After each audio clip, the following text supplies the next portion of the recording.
So welcome back students. Now today we'll be talking about cell cycle progression and regulation. So I'll basically make two videos. One video, the first video will be on regulation of the cell cycle progression, in where I'll basically try to tell you a story of how the cell progression basically start, okay, and all those regulatory things. While in the second video I'll be talking about cell cycle progression in detail and more of what actually happens in each phase and how the cell checkpoint inhibitors or cell checkpoint actually does a screening to let G1 phase enter into the rest of the phase until cytokinesis. Okay, so and yes, in the first video we've discussed about the kind of cells that enters into the cell cycle, and also a very brief and very briefly we spoke about the phase that is present in the cell cycle, right? So we know that there is this interphase which is occupying most of the life of the cell cycle of the cell, and there is this very short phase in the cycle which is known as mitotic phase, where the cell actually divides into two, right? And both of these interphase and mitotic phase have their each subphases. The interphase has four phase like G1 phase or gap1 phase, which is a growth phase. Okay, S phase is basically the phase where DNA replication takes place in a semi-conjugative way, and in G2 phase the cell cycle, the size of the cell basically increases, and ultimately it enters into the mitotic phase, which is also for the subdivided into prophase, metaphase, anaphase, telophase, and followed by cytokinesis. Okay. So now let us begin with the story where how cell cycle initiates. Okay, now if this is a cell, okay, which is in the G0 phase, let's say, and stem cell, how does this cell enters into G1 phase, right? In a very brief manner, I said in my very first video that it is the growth factor which actually provides the proper stimulation required for the cell to enter into the G1 phase. Okay, and we know after a cell enters into a G1 phase and crosses the very first major checkpoint, then the cell has no returning. It has to go through all the phases until it divides. Okay, if not, if the cell is not ready to enter into the G1 phase, then it might rather go back onto into the G0 phase. Okay, so the story of all this story, what is the story behind all of it? Okay, so let's go. Okay, so like I said, the story begins with a growth factor. Okay, the growth factor is also known as mitogens. Why? Because these mitogens or these growth factors, like epidermal growth factors, platelet derived growth factors, and even cytokines and hormones also initiates the cell progression. Okay, and these are basically called mitogens. The growth factor is basically called mitogens because it is encouraging the cell to undergo mitosis, to divide, right? Now what happens in the very beginning is that, let's say if this is a mitogen, okay, this mitogen has to bind with the transcription, has to bind with the receptor, okay, and these receptors are basically present in the cell membrane. And so when there is this binding of the mitogen with the growth factor, with the receptor like tyrosine kinase receptor, then there is a dimerization. Okay, and this dimerization is basically because of the phosphorylation. Okay, and this phosphorylation causes a lot of cascade of reaction where so many proteins are involved sequentially. Okay, for example, when there is a dimerization and there is activation, um, there is this protein which is very first involved. This is GRB, okay, and then the son of 7 less RAS protein is activated. This in turn gives activates the RAF protein. The RAF protein now, however, uh, activates the MAP kinase. Now these are the protein kinases which causes again series of cascades of reaction in order to produce a protein called phosgene. Okay, so this phosgene protein here you see is one of the transcription factor and extremely important. Why? Because this initiates the cell progression, and that is basically because these transcription factors, we know what transcription initiation factor does, right? So this kind of reacts with the promoter. Okay, if this is a gene and if this is the promoter area, okay, then what happens? This is the upstream region, this is the downstream region. I've already talked in my lecture on transcription, right? You better go and watch that video to understand the whole of transcription. So this transcription factor reacts or activates the RNA polymerase. Consider this is RNA polymerase. Then after activation, RNA polymerase undergoes a process of transcription. So it now what does? Produces a transcript which is known as mRNA, of course, and then this transcription, the process of transcription, okay, further this mRNA has to go post transcriptional modifications, and then later on it has to go translation, right, where this mRNA is translated to produce a protein, right, and this protein or polypeptide has to further go post translational modification to produce ultimately a protein, right, active form of protein. So here what happens is that phosgene and this process from the initiation of the transcription to the translation and ultimately the production of the active protein is called gene expression. Okay, this whole process is called gene expression. So I have a next lecture on gene expression, and you can obviously understand about gene expression in more detail in that lecture.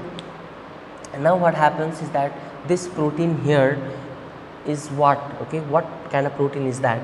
So here basically the RNA polymerase is transcribing a protein called cyclin D gene. Okay, so if this is the cyclin D gene, then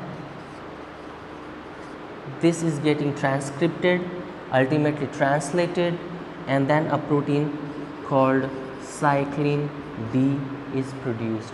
Now you see this protein is extremely important. Okay, this protein is extremely important in a sense because this is a regulatory protein, and it regulates in the very beginning it regulates the cell progression.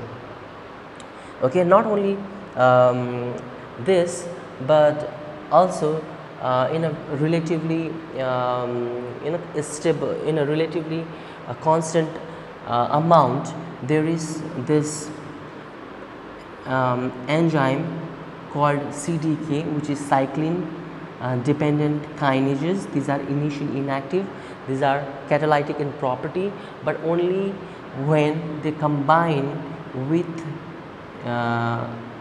cyclins. Okay, because cyclin dependent kinase, by name it suggests that this enzyme is dependent on cyclins to get activated. Okay, so they now become activated, and their nature is phosphorylating. So by phosphorylating, they will either make the protein active or deactive, and this complex here you see is extremely important. Okay, so because here the protein synthesizes cyclin D, let's write cyclin D over here, and to cyclin D there is a specific CDK which can bind, that is 4 and 6. So altogether we have 4 types of cyclins. It is D, E, A, B, and to these specific cyclins specific CDK enzymes bind to them. Okay, it can be 4 to 6, 4 and 6 which binds to D, and then we have CDK2 which binds to E as well as A, and we have CDK1 which binds to B. Okay, so this is just to memorize. All right, so now what happens is that this complex, you see, is phosphorylating in nature, right? So this will phosphorylate a very important protein which is called retinoblastoma protein. Okay, so retinoblastoma we know is a cancer of a retinal cell, okay, called retinoblastoma cancer, and this protein bind to a extremely important transcription factor, and its name is E2F. These are the extremely important transcription factors because they express a lot of genes which essentially produces all those proteins and enzymes which are essential for a cell to progress, okay, from the G1 phase to further in the S phase and G2 phase. Okay, therefore this is extremely important, and whatever the proteins and enzymes they produce, they essentially need to be phosphorylated in order to become active. All right, and which complex will phosphorylate them? Obviously the cyclin CDK complexes. Okay, so in this case you see this CDK cyclin complex, cyclin D complex, which phosphorylate partially to this retinoblastoma protein, causing release of some amount of E2F. All right, now these are extremely important, like I said, because they are transcription initiation factor, and they will bind to RNA polymerase present in the promoter of various genes and helps them to transcribe, helps them to express the gene. So E2F, as it is released, what it does, it immediately, okay, goes and binds to the RNA polymerase which is present in the upstream region of the cyclin D gene. So what will happen? Again the same process will happen. As a result, more and more of the cyclin D are produced. As a result, more this complex is formed. As a result, more phosphorylation of the retinoblastoma protein occurs. As a result, more E2F is produced, and again the same thing. So this is a positive feedback loop. Okay, so this basically is a positive feedback loop. All right, okay, and not only this, but this E2F will also cause okay, let me rub this. Okay, so this E2F, now this E2F will cause expression of other genes like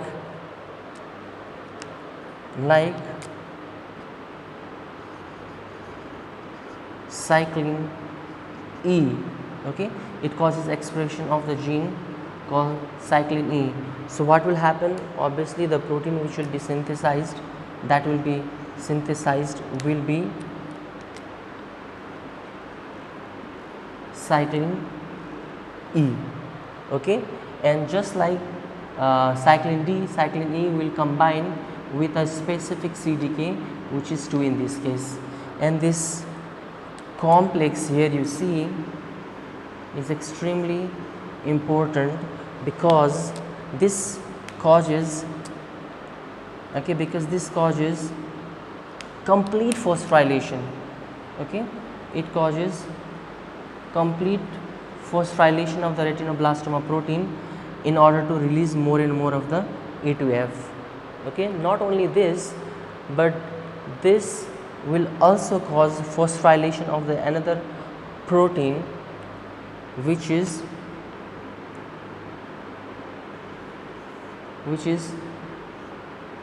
P21.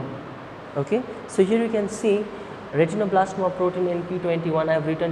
I have made it with the red marker, and there is a reason. Okay, and the reason is that the retinoblastoma protein in and P21, both of them are a tumor suppressor protein. Okay, and we know what tumor is. Tumor means excessive growth of a cell. So if a cell is excessively dividing and producing more and more of the tumor, that means the cell is under high cellular progression. Okay, so these kind of tumor suppressor protein are those kind of protein which suppress the higher acceleration of the cellular progression. Okay, so in this case, retinoblastoma protein, if there is abnormal progression of the cell, as a result of which more and more of the E2F is producing, then retinoblastoma will bind to E2F and will reduce the acceleration, so that the normal pace of division will be obtained.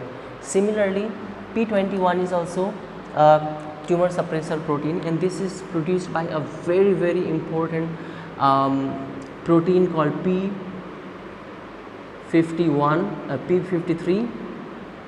Okay, P53 is also known as guardian of the cell, because this is the ultimate tumor suppressor protein which will try to see if the cellular progression is carrying out properly, if there is no DNA damage, if everything is normal in the cell. So P21 here actually is trying to inhibit, okay, this is actually trying to inhibit CDK4 and 6. Sorry, let me write it with the blue marker. This P51 is actually trying to block CDK4 and 6. Why? Because we know CDK4 and 6 was making a complex with cyclin D, and this complex was causing phosphorylation of retinoblastoma protein. As a result, E2F was generated, and E2F will produce all those proteins necessary for the cell to enter into the cell cycle from G1 phase to S phase and further, right? And if, let's say, if there is certain damage in the DNA and still this process is carrying on, what will happen? The daughter cells which will be produced will be also abnormal cells, right? And ultimately all these abnormal cells will cause disease. Therefore, this P21, which is a tumor suppressor protein, will inhibit CDK4/6. As a result, this complex will become reduced and the cellular progression will also reduce, right? Okay, and this complex, in the other hand, will cause phosphorylation of P21 and will change its conformation, so that this P21 cannot inhibit this complex, and as a result the cellular progression can go on smoothly. Okay, so we have to see there the tumor suppressor proteins as well as the ones whatever I have written with the blue pen. These proteins are produced by a gene called proto-oncogene. Okay, and these genes are responsible for what? For cellular progression, as you can see. So whatever you see here are proto-oncoproteins. Okay, all these what I've written with the blue are proto-oncoproteins. Now okay, and also just a little bit of information is that when the proto-oncogenes are transcribed or are expressed in a more rapid process, and more of these oncoproteins are produced and the cellular progression is extremely high, in that case these proto-oncogenes are called oncogenes. Okay, and this is basically because of the mutation that is caused in the proto-oncogenes. So now again coming back to here, so we see how important these complexes are. Okay, now this E2F, as you can see, these E2F are essential also for the production of another cyclin. Okay, these are also essential for the production of another cyclin, which is cyclin A. Okay, So what will happen is that E2F will cause production of this cyclin. Okay, so let's write it over here. So this cyclin, okay, A will be produced. Now this cyclin A will combine with another CDK, which is CDK2. It can of course bind with CDK1 as well. So these CDKA and CDK2 complexes are, you see, are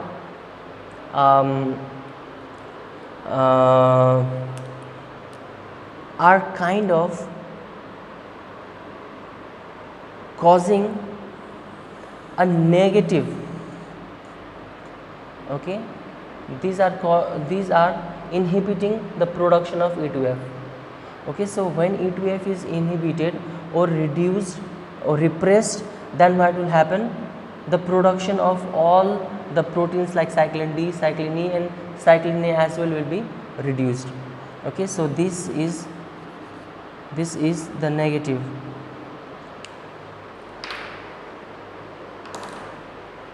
This is the negative loop.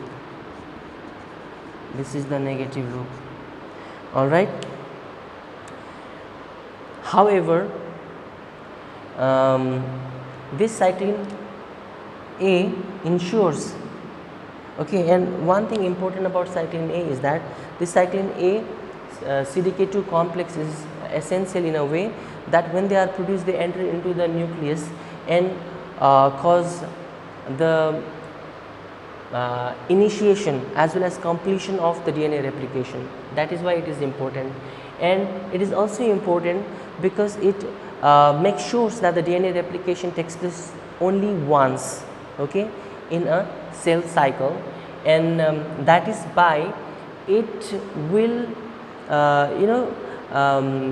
kind of inhibit, okay, this inhibition you can see is a result of that. When this is inhibited, E2F, this E2F we know is responsible for producing all the proteins which is required for a cellular progression, and one of the proteins are pre-DNA replication complexes. Okay, this pre-DNA replication complexes includes DNA polymerase, okay, helicase, primase, origin recognition complex proteins, single strand binding proteins. So all these proteins which is required for the DNA replication, and these